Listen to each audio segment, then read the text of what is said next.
Well, good morning, Patriots.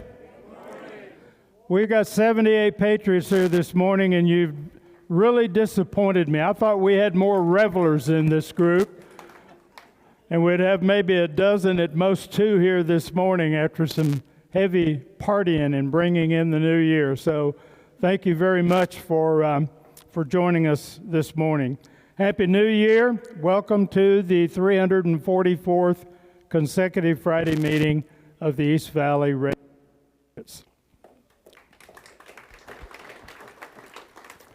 You know, I'm really glad to see you join us here this morning as we send a shout out to those service members deployed around the world.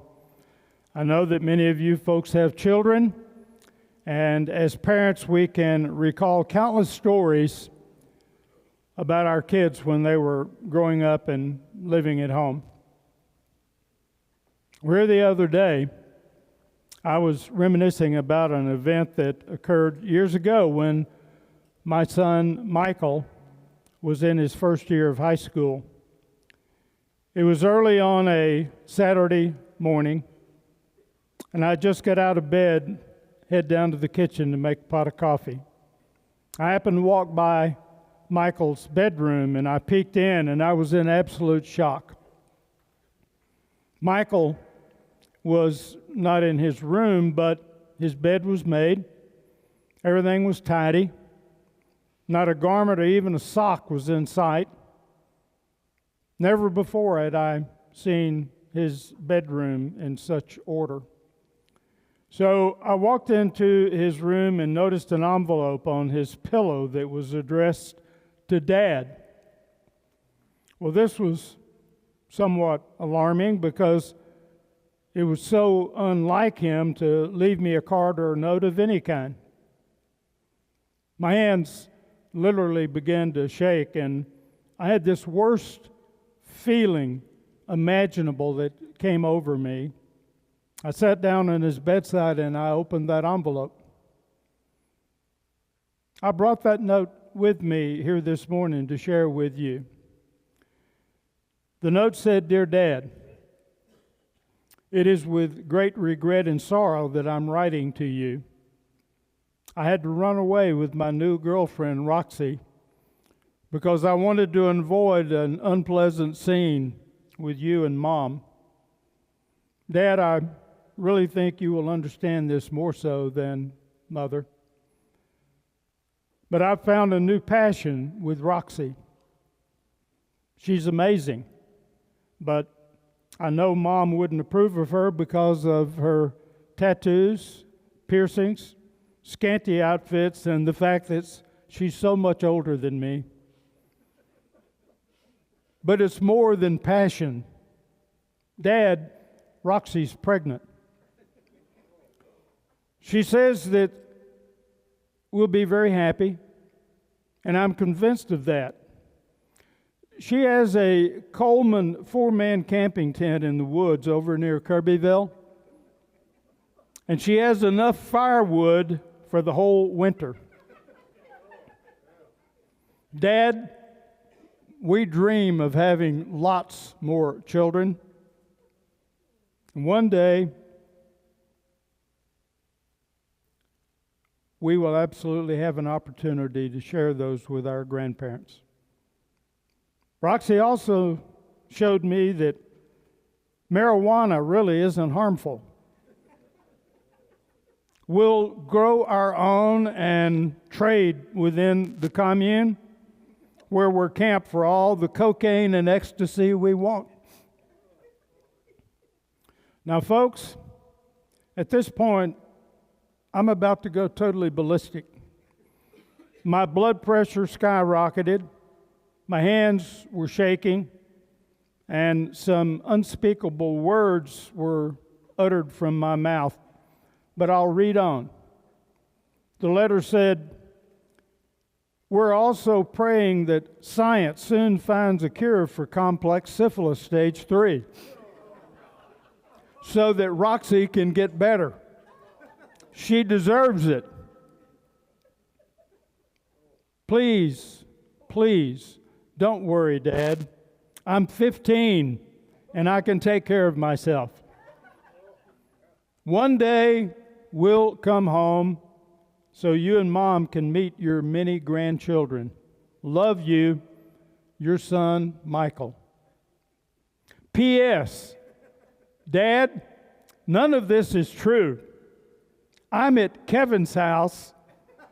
Just wanted to remind you that there are worse things in life than the school report card on the kitchen table.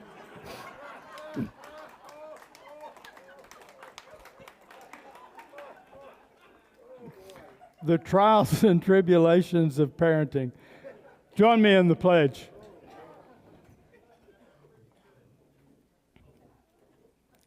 I pledge allegiance to the flag of the United States of America and to the republic for which it stands, one nation under God, indivisible, with liberty and justice for all. Thank you, thank you. We do have a few guests that I want to take this opportunity to introduce. Michelle Gerard. Michelle, how are you? Good morning, good morning. Have we got her on? Hello, I'm Michelle. Good. Yes. Welcome, welcome. You are a guest of Karen Confederate. I am. So I'm going to guess, but will you tell us what the relationship is there? Actually, trivia. We do trivia together on Tuesday nights. Superb. Yeah. Superb.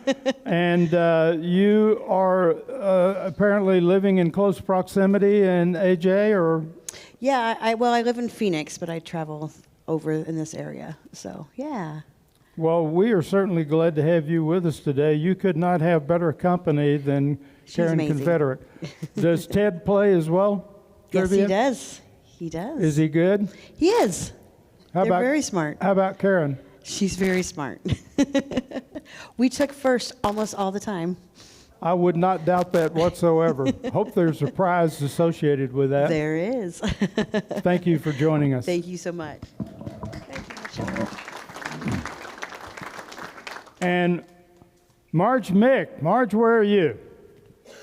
Marge, you and I, correct me if I'm wrong, met at Mesa Marketplace a couple of weeks ago. Is that correct? That's correct. And we had a booth out there, and you and Dave stopped by to visit us. Is that my memory? We had a very nice visit. We learned a lot about your organization, and I'm glad to be here this morning. Well, we're certainly glad to have you. Dave has joined us a week or two ago as well, and we're glad to have him back. So he decided to bring you out, and we're hoping that you'll continue to show up and join us here. I'll try to do so. Thank you for joining us. Thank you.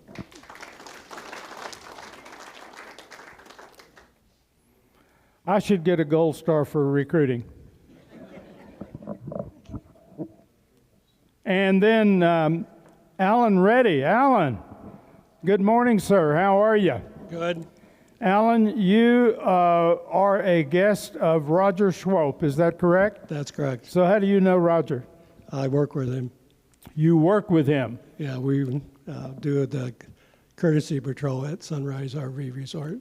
So is he pretty good at his job? That depends on who you talk to, I guess. So if I were to ask Roger, are you pretty good at your job? What would he say?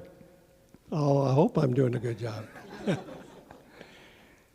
So you are a resident at Sunrise, but are you a full-time resident here in AJ? I'm a snowbird. So, and that is where? Where's your primary residence? Iowa. In Iowa. Yeah. Well, we've got a lot of folks from Iowa here, don't we? Yeah. We're glad to have you with us, Alan. Hope you join us again anytime. All right. Thank you, everybody. May I have a hoo-ah for our guests? Hoo-ah! Thank you. Also, Chip Wilson has returned over here, Mayor of Apache Junction. Glad to have you with us again, Chip. You're welcome anytime, my friend. Did you party for New Year's? Just stayed home and listened to all the banging, booming, or cicadas. Well, we did as well. So glad to have you back with us. Thank you. You know, 50 years ago, soon after my wife Hank and I married, she heard that milk baths would make her even more beautiful. And at the time, we had subscribed to a milk delivery service to deliver milk right up to our doorstep. Well, one Monday morning, Hank left a note for the milkman to leave 25 gallons of milk. And when the milkman read the note, he felt that there might be a mistake. He thought possibly she meant 2.5 gallons rather than 25 gallons. So he knocked on the door to get clarification. Hank came to the door, and the milkman said, "Ms. Nations, I found your note asking me to leave 25 gallons of milk. Did you mean 2.5 gallons?" Hank said, "Thanks, but no. I want 25 gallons of milk."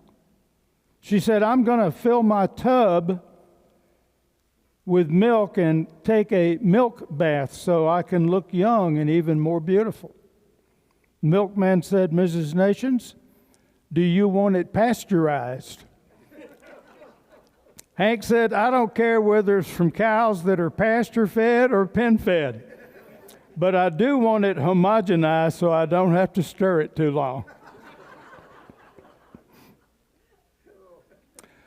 This is first Friday of the month of January, and it's an opportunity to recognize our January birthday celebrants. So if you are a Capricorn celebrating a birthday during the period of January 1 through January 19, or you are an Aquarius who was born during the period of January 20 through 31, please stand.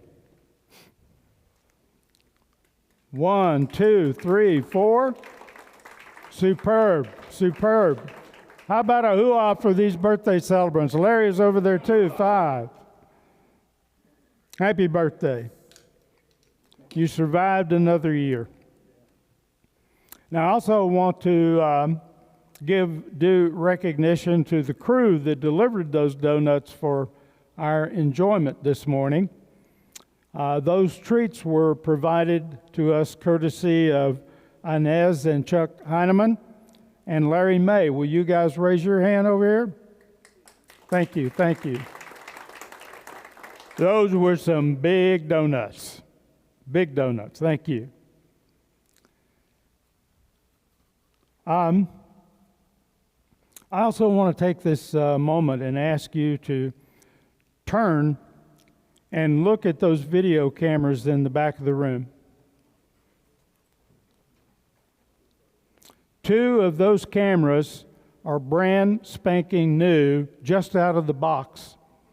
They are very high-end cameras and very expensive, costing thousands of dollars each. Those 2 cameras were donated by none other than our Larry May. Larry, will you raise your hand?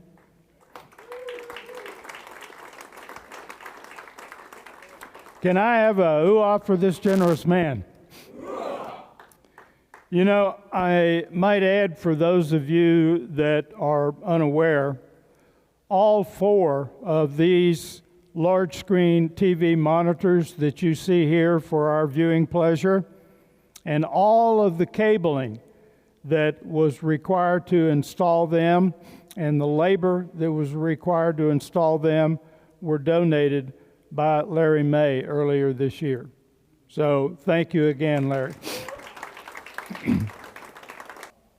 Actually, the month of January is packed with pivotal military moments, from George Washington's revolutionary victories at Princeton in 1777, the decisive American victory at the Battle of New Orleans in 1815, and crucial World War II events like the Siege of Leningrad in 1943 and Operation Bodenplatte in 1945, which was a major Luftwaffe attack on Allied airfields.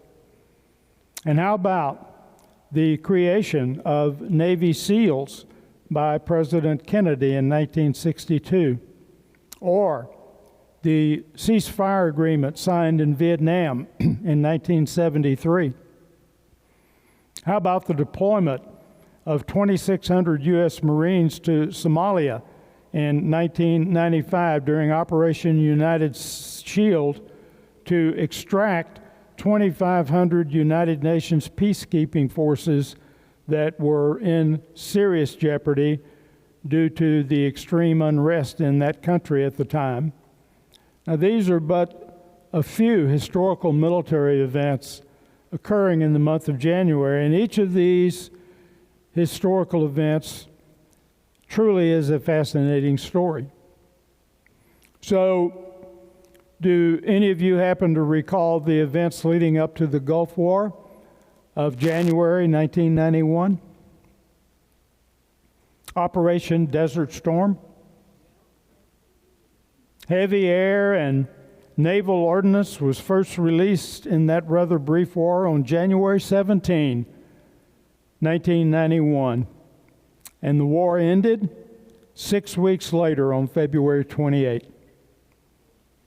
Just think about the fact that the short-lived Persian Gulf War began only 35 years ago, but has actually held the United States captive in that region of the world ever since. We still have a substantial number of troops throughout the Middle East today. You know, prior to the Gulf War of 1991, the United States had a relatively small military presence in the Middle East of only a couple of thousand personnel who primarily focused on Cold War deterrence. There was no large-scale presence by any means. Then came some pretty loud saber rattling by the wily madman of the Middle East, Saddam Hussein, who made the fatal mistake of drawing his saber from its sheath against neighboring Kuwait. The misjudgment by Saddam and his minions prompted the good old US of A, combined with a few coalition forces, to dust off the big guns, saddle up, and gallop to the rescue, resulting in the Persian Gulf War. Well, during the U.S. defensive buildup of 1990, which was referred to as Operation Desert Shield, and the offensive operation of 1991, referred to as Operation Desert Storm, the United States deployed approximately 700,000 military personnel to that region. 750,000 personnel that were primarily staged in Saudi Arabia, Kuwait, the Persian Gulf, and a couple of other regional air bases in the Middle East. 750,000 personnel. Today, 35 years later, we still have key bases and personnel in that Middle East region, including Qatar, Kuwait, United Arab Emirates, Bahrain, Iraq, Syria, Jordan, Oman, Saudi Arabia, and Egypt. Our mission is to support military operations, to train allied nations' armed forces, and promote regional stability. And certainly the number of U.S. military personnel in the Middle East fluctuates due to the heightened regional tensions. But can anyone take a guess as to the number of personnel the United States currently has in the region? Anyone? Currently, the number is roughly 45,000 personnel in that region, which falls under United States Central Command. 45,000 troops 35 years after the Gulf War. Now, as we reflect on that Gulf War era, you'll recall that that war was an armed conflict between Iraq and a 42-country coalition led by the United States. And the coalition's efforts against Iraq were carried out in two phases.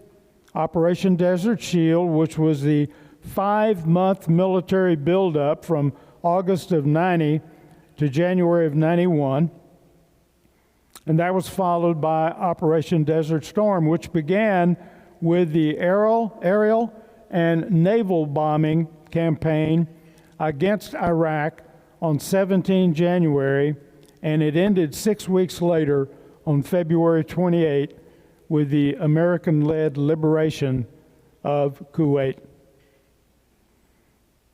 What started it all? Well, on the 2nd of August, 1990, Iraq, which at the time was governed by Saddam Hussein, invaded neighboring Kuwait, and they occupied that country within 2 days. 2 days. 48 hours. The invasion was primarily over Kuwait's alleged slant drilling in Iraqi's Rumalia oil field, and also Iraq's large debt to Kuwait from the recently ended Iran-Iraq war. By 1990, Iraq owed billions of dollars to neighboring countries, around $15 billion to Kuwait alone for financing Iraq's war against Iran during the period of 1980 through 1988. Iraq wanted those loans canceled, claiming that Iraq had protected Kuwait and other Gulf countries from Iran. But Kuwait simply refused to cancel the debt, so Iraq decides to invade Kuwait. Immediately following the invasion, Iraq annexed the whole country, making northern Kuwait part of the Iraq's Basra Governorate and establishing southern Kuwait as the new 19th Iraq-Kuwait Governorate, effectively treating it as part of Iraq, all under Saddam's reign. Now, that invasion was met with immediate international condemnation. The United Nations Security Council adopted resolutions demanding Iraq's immediate withdrawal from Kuwait and imposed a total embargo on products from both Iraq and Kuwait. Then, British Prime Minister Margaret Thatcher and U.S. President George H.W. Bush deployed troops and equipment into Saudi Arabia, and the coalition became the largest military alliance since World War II. The bulk of military power was from the United States, with Saudi Arabia, the United Kingdom, and Egypt as the largest contributors of personnel and equipment of the 42 Allied contributors. Then came Resolution 678, adopted 29 November 1990. That resolution gave Iraq an ultimatum: withdraw. That ultimatum would expire in 6 weeks on 15 January 1991. That resolution empowered member states to use all necessary force to kick Iraq out and to have them comply with the resolution. Stupidly, Iraq elected not to comply with the ultimatum. So on 17 January 1991, 2 days after that ultimatum expired, the coalition began aerial and naval bombardment of Iraq and Kuwait, which continued for 5 weeks, constant. Foolishly, Iraq made the decision to start firing missiles at Israel, hoping to provoke an Israeli military response that would lead to the withdrawal of Muslim-majority countries from the coalition. Iraq expected the Muslim countries of Saudi Arabia, Egypt, Syria, Morocco, Kuwait, Oman, Qatar, United Arab Emirates, Pakistan, Bangladesh, and Senegal to back away from the fight. Well, Israel, on the advice primarily from the United States, didn't retaliate. And Iraq remained at odds with most of the Muslim majority countries. So if you'll recall, the massive Kuwait oil fires involving over 600 oil wells, that occurred in 1991. Retreating Iraqi forces set them ablaze during that January through February conflict, with the last fires not being extinguished until November of 91, 8 months after that war ended, making it the largest oil field disaster in history. Iraq missiles were fired against coalition targets in Saudi Arabia. Those were unsuccessful. And on 24 February 91, the coalition, largely led by U.S. forces, launched a decisive ground assault, liberating Kuwait, and promptly advanced into Iraqi territory. The coalition came to an abrupt halt in its ground advance after 100 hours, and they declared a ceasefire. 100 hours of ground assault. 4 days and a wake-up call. That decision to stop the 91 Gulf War ground offensive after 100 hours remains a subject of debate. There are strong arguments on both sides regarding whether the coalition had fully achieved their objectives when they reined up after 100 hours. Now, the arguments for stopping the assault after only 100 hours were, one, the United Nations mandate had already been fulfilled because the primary internationally agreed upon objective of the coalition was the liberation of Kuwait and the restoration of its sovereignty, its independence, and its territorial integrity. And this was achieved within the 100-hour ground campaign. And going further would have exceeded the United Nations Security Council mandate.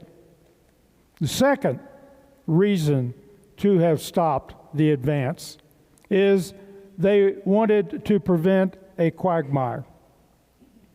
You see, military and political leaders, including General Norman Schwarzkopf and President George H.W. Bush, feared that a march to Baghdad and the subsequent occupation of Iraq would actually splinter that international coalition.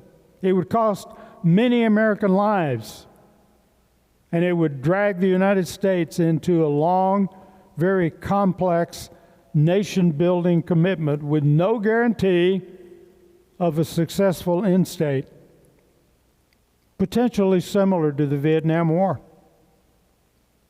Number 3, they wanted to maintain coalition unity.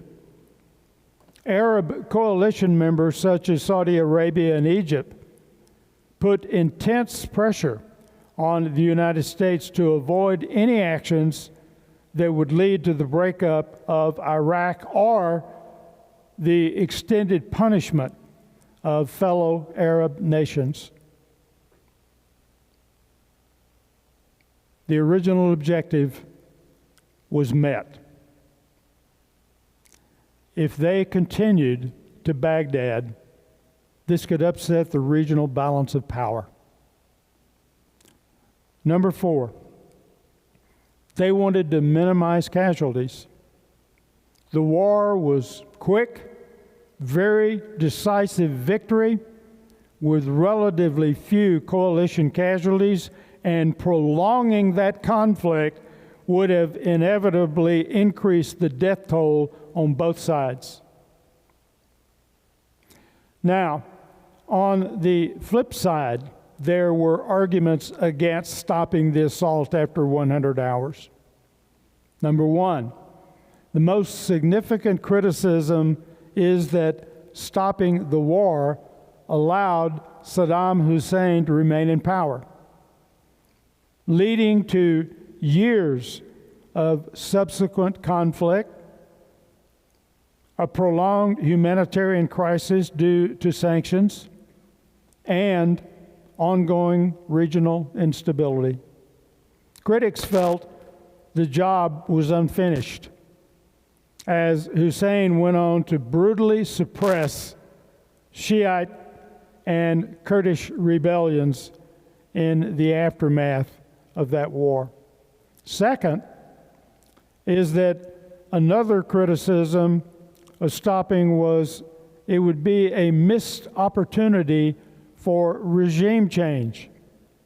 Some military experts argued that the coalition had an opportunity to topple Hussein and destroy his military capabilities once and for all.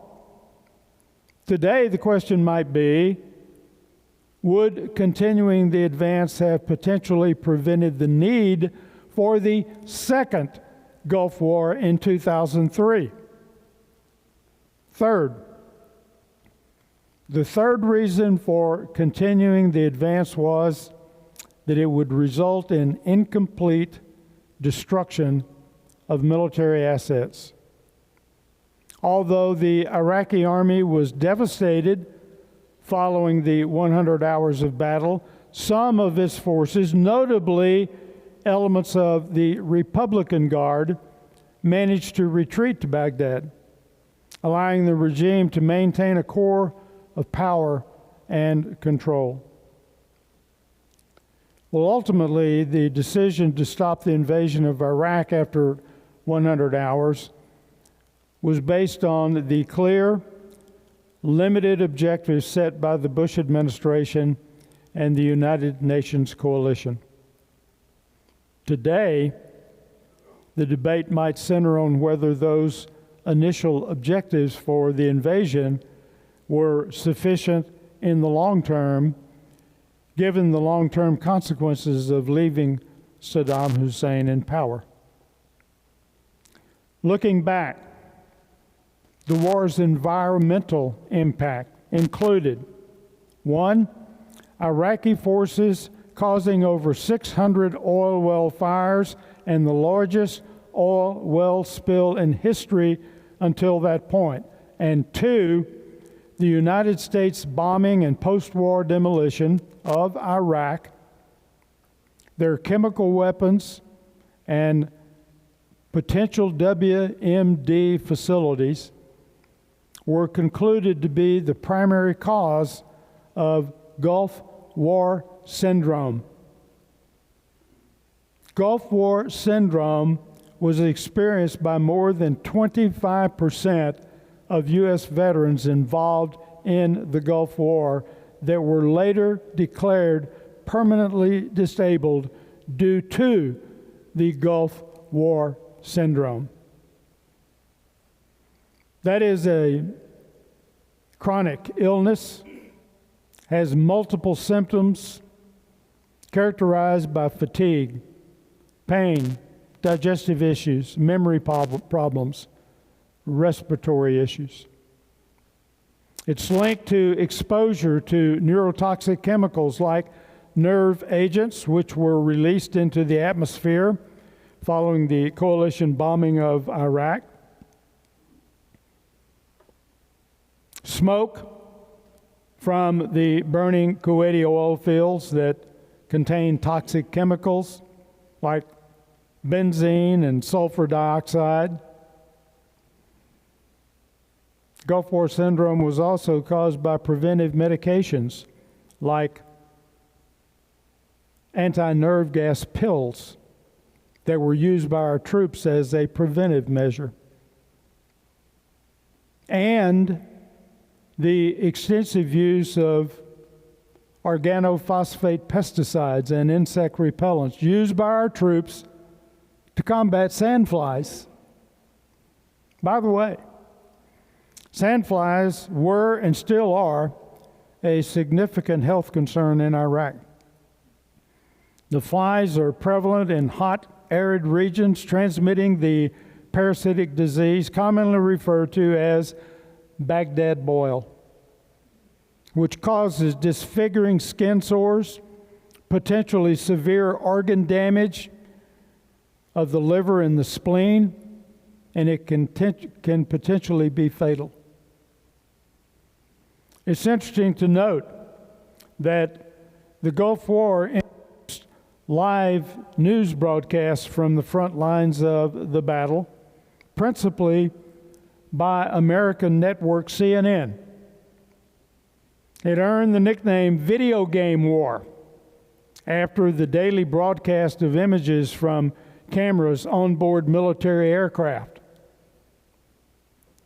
It also is considered the first space war because the United States adopted satellite-based reconnaissance, satellite-based communications, and satellite-based GPS navigation.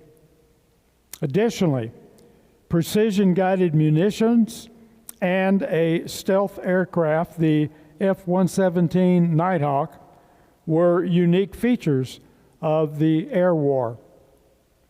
Furthermore, the largest tank battles in American military history were fought there, surpassed only by the Battle of the Bulge. During Operation Desert Storm, coalition forces destroyed a massive number of Iraqi vehicles, to include over 3,000 tanks, 2,000 armored personnel carriers, and thousands of other trucks and artillery pieces, particularly on the Highway of Death. The overwhelming destruction totally crippled Iraq's military capacity. Regarding casualties,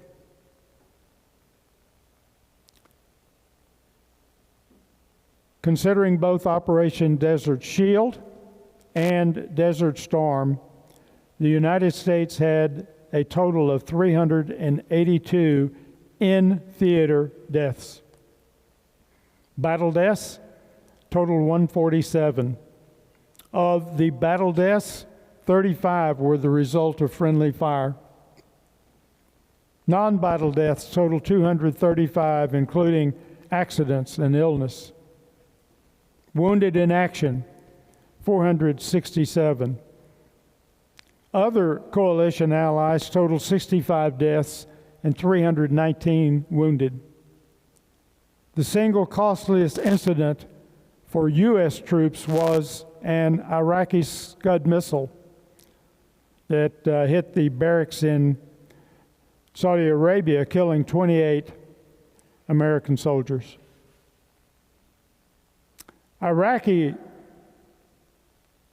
deaths are estimated at approximately 35,000, with some estimates being significantly higher.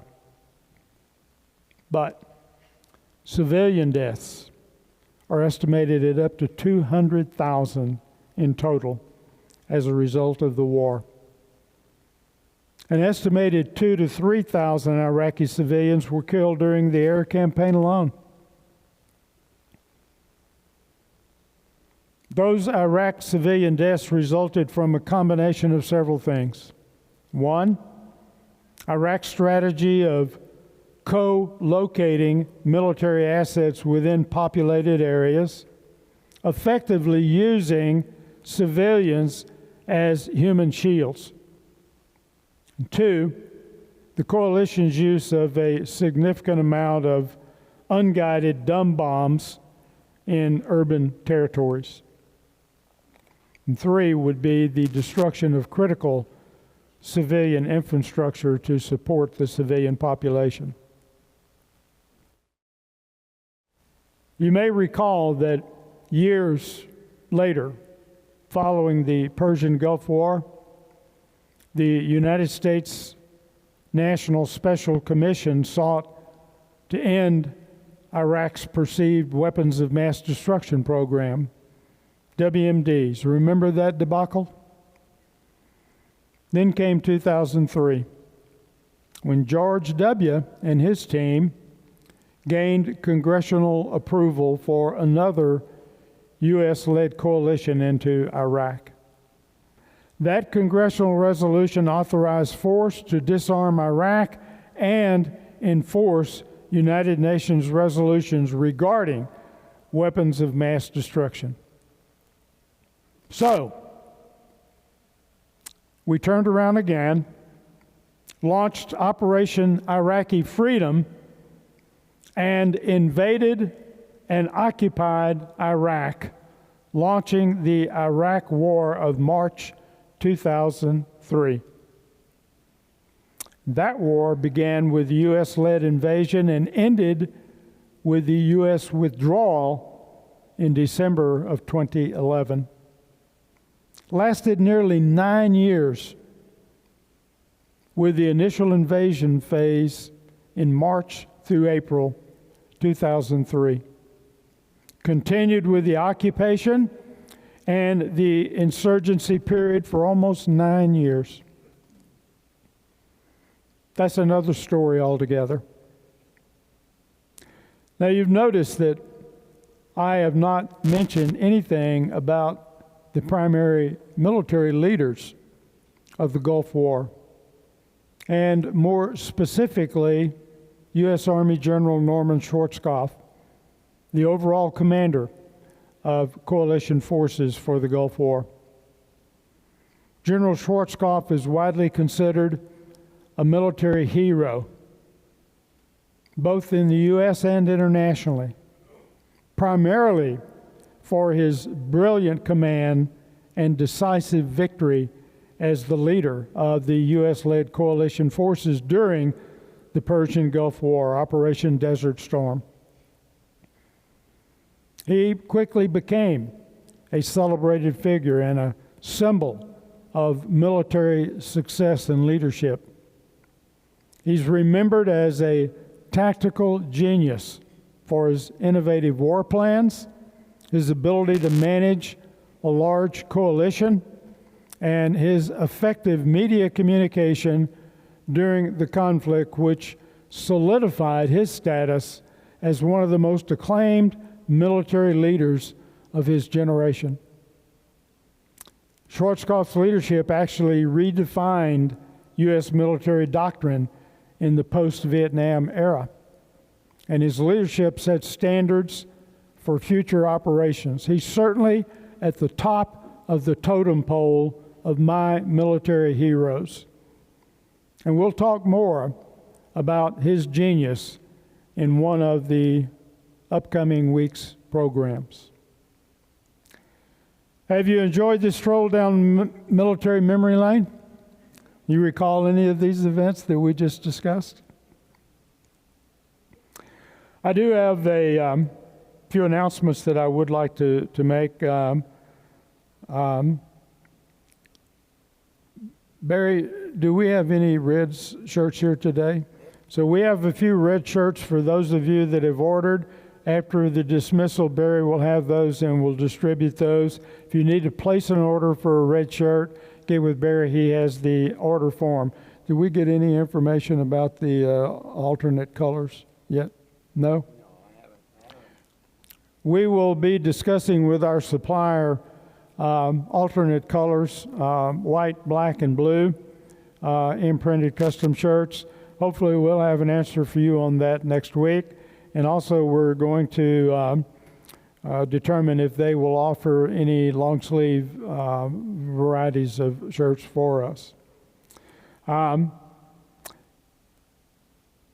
Nancy Fassbender has been working diligently on lining up guest speakers for us for the first quarter of the new year. So as we announce an upcoming speaker, I know you'll plan to be present in their support.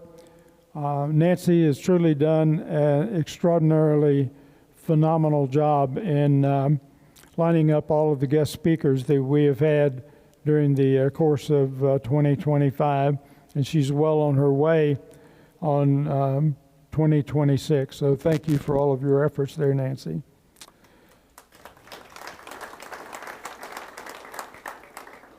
To our guests, thank you for joining us today, and we sincerely hope that you'll return to share in our camaraderie and support our mission. Please know that you're always welcome at our Red Friday assemblies. As a final reminder, let's not overlook the importance of our Red Friday mission to keep our deployed warfighters in our thoughts and prayers and continue to demonstrate our support for these fine men and women. Enjoy your weekend.